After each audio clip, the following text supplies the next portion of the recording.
Hi YouTube, thanks for checking back in with the channel. This is Healthy Relationships, where I discuss everything about relationships, breakups, how to move past them, how to choose healthier and be healthier in your relationships.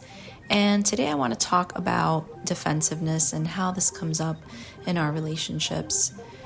You might be the kind of person that becomes highly defensive, meaning the moment that your spouse brings up a negative emotion and they're saying something like, hey, I feel like you hurt my feelings. I feel like, the other day when you were talking about so-and-so, you made me feel unloved. I felt like you were criticizing me.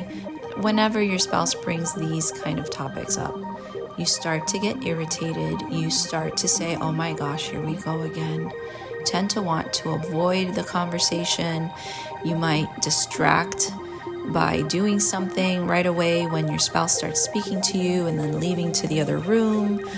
Or you might just right out say, I don't want to talk about this. Now you're just irritable for the rest of the day. And if this is you, there needs to be a check-in with your heart. There needs to be a check-in with what's going on, because this cycle can really start to create distance in your marriage. This cycle of defensiveness, of turning away and avoidance, will really let your spouse get the signal that you are not interested. This will signal to your spouse that you do not want to share. You do not want to connect. And that is a very painful message to receive. I think it's important that we ask ourselves, why do I get defensive?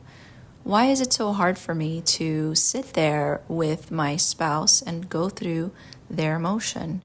If you look at a previous video that I posted on attachment, I think that you'll get some ideas as to why this is happening to you. And I'm not saying that that is all due to attachment. There could be some other things going on. But in general, if we aren't in tune with our emotions, if we weren't raised to look inward by our parents, if everything was brushed under the rug and if everything was just avoided every time a difficult emotion came up, then we tend to follow suit, and we're doing the same thing now as adults. This is unhealthy for our relationship. It leaves our spouse feeling incomplete. It leaves them feeling like they're guessing, like they don't know what's going on with you. They have no idea what you're feeling, and that can start to produce feelings of anxiety for them. It can make them feel uncertain about the future of the relationship as well, because they're not connecting with you. There isn't soothing. Now, in order for the relationship to remain healthy, both of you need to have your needs met. Emotional needs are those needs that we have that help us to stay safe. They help us to feel like we're cared for, like the other person is there. Something to consider in your relationship are these three things, right? Are you accessible? Are you responsive? And are you empathic? There's this great book by Dr. Sue Johnson, Hold Me Tight, and I love this book because it talks all about attachment and relationships. And these are three major components that we need in order to have the types of conversations that help us to soothe and help us to see one another. If you notice that you go from 0 to 60, and your irritability is so high that it causes conflict, and you notice that you're arguing over just the smallest things, then that's an indication of responding to possibly some past trauma, possibly some high level of stress that you're experiencing, maybe some depression.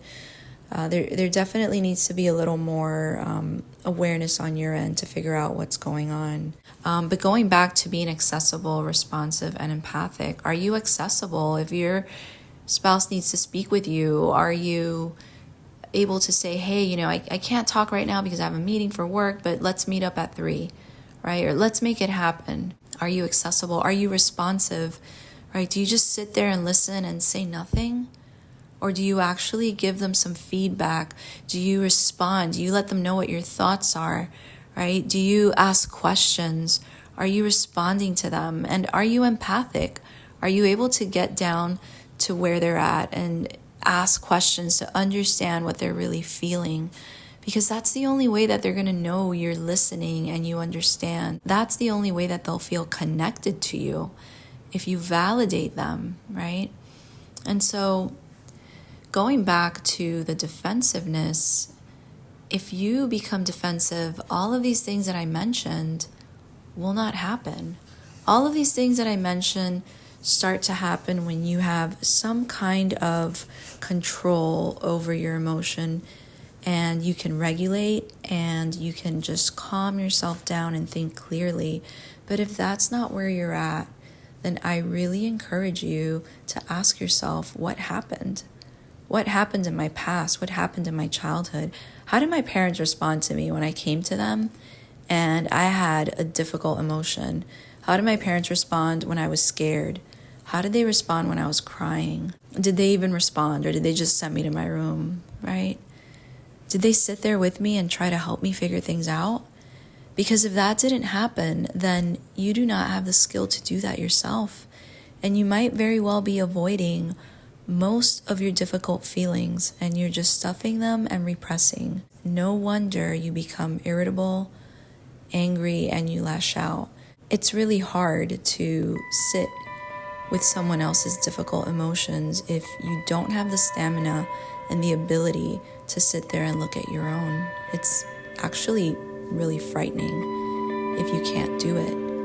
And so it's very important that you think about these things and really try to turn inward and ask yourself, am I really paying attention to how I'm feeling? Or am I just ignoring, avoiding, distracting myself? We tend to distract ourselves a whole lot in order to avoid, and we do it with all kinds of things.